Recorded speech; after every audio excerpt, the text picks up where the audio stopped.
புனித ரோசாலியா 1130 சிசிலியின் பாலெர்மோ நகரில் பிறந்தார். அரச குலத்தை சேர்ந்திருந்தாலும் உலக வாழ்வை துறந்து குகையில் தனிமையாக ஜெப வாழ்க்கை நடத்தினார்.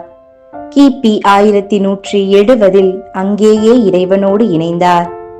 பல நூற்றாண்டுகளுக்கு பிறகு 1624 பாலெர்மோ நகரம் கொடிய பிளேக் நோயால் அழிந்து கொண்டிருந்த போது ரோசாலியா தோன்றி தனது எலும்புகளை ஊர்வலமாக எடுத்துச் செல்லும்படி மக்களிடம் கூறினார். அவர்கள் அப்படி செய்ததும் பிளேக் அற்புதமாக நிறுத்தப்பட்டது.